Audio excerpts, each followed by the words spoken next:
Welcome to this video tutorial on ActiveInspire Basics for creating a single or multi-layer flip chart. These flip charts are a great way to help captivate students' attention while blending real-time assessment and real-world experience into the learning process. First, we'll find the ActiveInspire icon on our desktop, double-click, and open it up.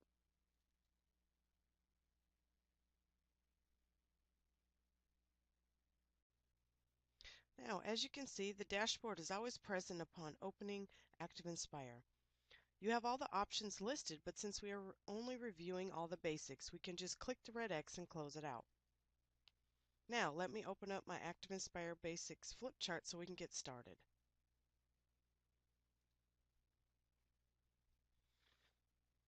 Look at the menu bar at the top of the screen. If you click File, let's wait a minute while it's loading. Okay, if we click File, Edit, View, Insert, Tools, and Help, you can see all of the options that you have while using ActiveInspire. Now let's go down here to the main toolbar. The main toolbar is where you will go to find frequently used tools while making or using flip charts. You can dock them to the left. You can dock them to the left, to the right, to the top, to the bottom, or floating. As you can see, I prefer to dock it to the top, that way it's out of the way. And you can see all of the frequently used tools. Next is the Undo Redo tool. These tools will help you either reverse or reapply actions that you have previously performed. Next is the Select tool. The Select tool will help you click, drag, and edit objects on your page.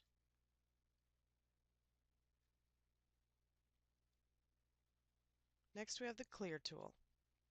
The Clear tool has 5 choices of clearing either parts of the page or the entire page, and you can see all 5 of those here. Next is the Reset page. The Reset page will reset your page to your last save. You just click on the Reset icon on your main toolbar.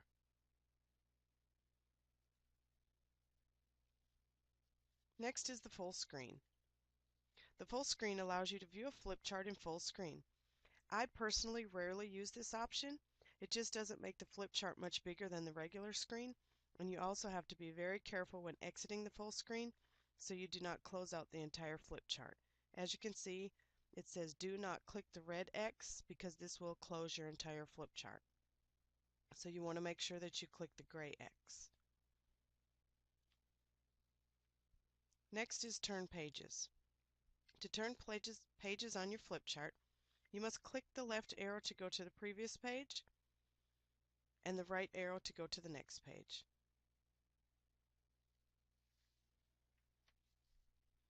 Now we'll move on to the browsers.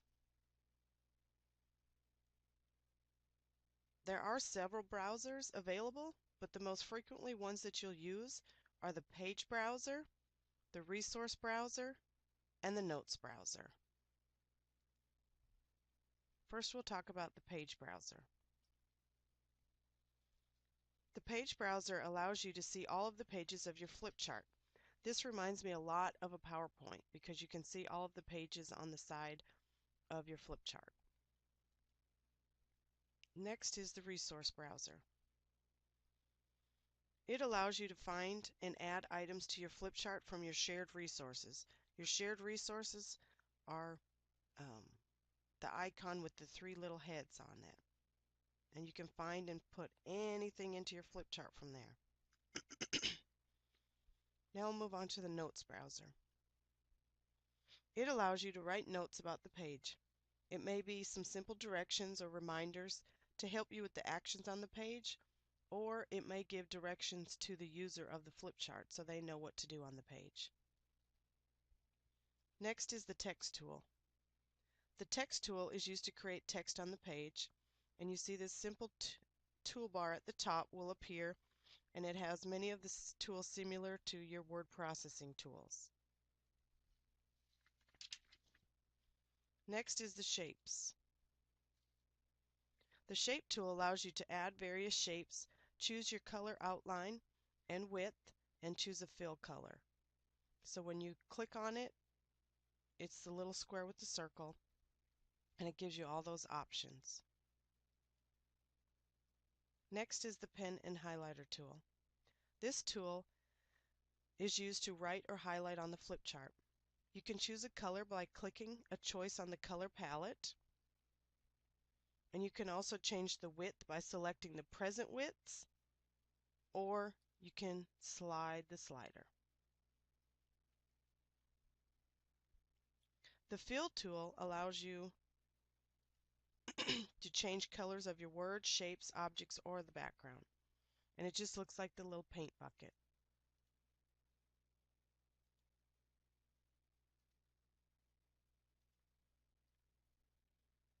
Next is the camera tool. It allows you to take snapshots of the screen and use in your flip chart.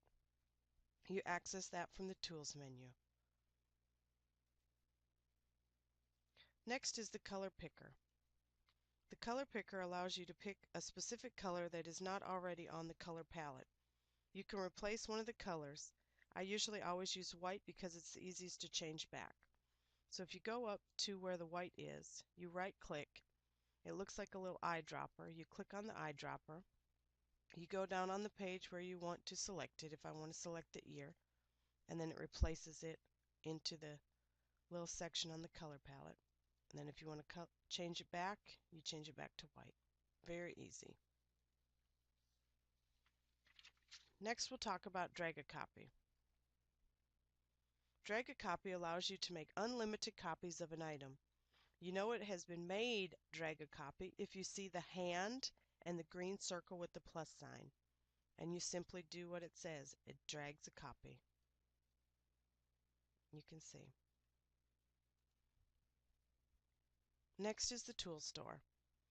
This allows you to change any of the tools on your main toolbar. It allows you to select the tools that you most often use, and they are easily accessible for you. Next is Promethean Planet. There's a wealth of resources and resource packs. I often find flip charts on Promethean Planet and tweak them for my class or what I am teaching. As you can see, you just go in and create a free account. Once you log in, you can search through the thousands and thousands of resources and resource packs. And the last is the resource packs. Now you can download these and import these resource packs from Promethean Planet, or you can get them from other teachers that have already downloaded them, and you put them in your shared resources, and this helps you for making your own flip charts. Well, this concludes our video tutorial on ActivInspire Basics. I hope this will help you engage students through interactive tools and encourage them to interact and work together throughout their learning process.